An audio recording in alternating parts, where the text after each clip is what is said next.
Wands at the ready, muggles. And not no magics, because we're back in Europe, so it's muggles again. Alright, so yesterday morning we got a trailer for the new Fantastic Beasts movie called The Crimes of Grindelwald, which is a movie that I've been looking forward to, but I thought the name was so stupid. I don't know, with all the mystery that comes with a name like The Sorcerer's Stone or The Deathly Hallows. I remember when the Deathly Hallows book was coming out and it was all like, what are the Deathly Hallows? The Crimes of Grindelwald. I feel like we already know, like, he was a bad dude. I don't think we really need to title the whole movie after his crimes. Funny enough, I actually rewatched the first Fantastic Beasts movie like the night before this trailer came out. When the first one came out, I did like it, but rewatching it, I think I liked it even more. It's a really solid movie. It's not without its flaws, like I don't think it's as good as any of the Harry Potter movies, but it's definitely still good. And going into the second movie, the first shot of the trailer is you pan over the hills and you see Hogwarts again. Which is funny because it wasn't until like a few days ago when they announced that the next trailer is going to come out, I was like, oh yeah, like, you know, with Dumbledore being in this, odds are we're probably going to go back to Hogwarts. And then you see a couple people apparating onto that bridge that takes you to the entrance hall, which made me think of a couple things. One, you can't apparate to Hogwarts, so that's stupid. And two, it's just funny how much the landscape of Hogwarts changes because that bridge wasn't even there until the last Harry Potter movie. Like all the ones before that, it was just a stairwell leading down to the boathouses. Little details like that, but I noticed those things. And then they all go in and talk to Dumbledore and they're saying, hey, you sent Newt to Paris. He's acting under your orders, right? Which again, minor detail, but Dumbledore was the Transfiguration teacher, but he's in the Defense Against the Dark Arts classroom. These are just like the smallest details that don't matter at all, but I felt like pointing them out.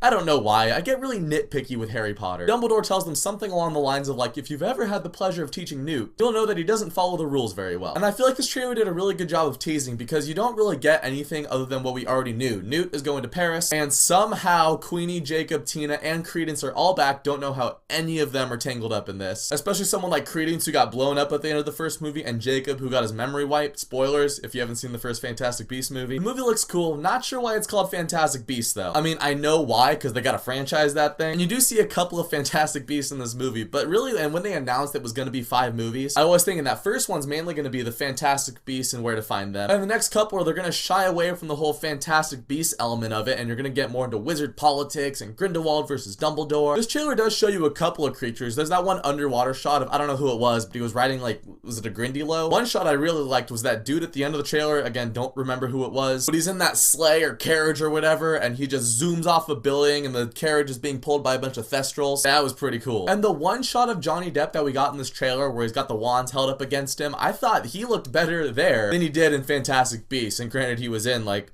2 minutes of Fantastic Beasts, if that. But he looks a little more like disheveled. His mustache is grown out, and he has his beard grown out, so his mustache blends in. So it's not just that weird, creepy pedophile mustache that he had in the first movie. I've never been sold on Johnny Depp as Grindelwald. I really wouldn't have minded if they recasted him for this movie. I honestly just wish it was still Colin Farrell. Especially rewatching the movie the other night, I was like, he was awesome in that movie. But you know, we're stuck with Johnny Depp, so well, hopefully he wins me over. And then Jude Law tells Newt at the end of the trailer, I can't face Grindelwald, you have to be the one to do it. Which I get why he doesn't want to do it, because we know that Dumbledore was kind of ducking Grindelwald for the majority of like the first bit of the 20th century. Eventually he faced Grindelwald because he was the only one that could stop him. He beat him in a duel, that's how he got the Elder Wand. But why is he telling Newt, you have to be the one to take out the biggest dark wizard of all time? Don't know why he's entrusting that to Newt. I don't really know if Newt was known as a great dueler or anything. Why don't you get like his brother, you know, the war hero that they mentioned in the first movie? But if battling Grindelwald involves calling out a bunch of weird animal sounds, yeah, get Newt on the case. Watch that be exactly what happens in the movie, and that'd be stupid. While I still think the film's title is stupid, I thought the trailer was cool. It was nice seeing Hogwarts again. It was good seeing a little bit of Jude Law. I really hope that Newt, and especially like Queenie, Jacob, and Tina, they don't feel like shoehorned into this larger world. I really hope it feels like there is a solid reason for all of them being there, because I liked all of them in the first movie. I just didn't think like any of their stories really needed to continue. So I'm optimistic. I want to like it because I like Harry Potter, so we'll see where this goes. But if you guys saw the Fantastic Beasts trailer, let me know what you think of it down in the comments. And thank you so much for watching this video. If you guys liked it, you can click subscribe and check out some of my other videos, and I'll catch you guys next time.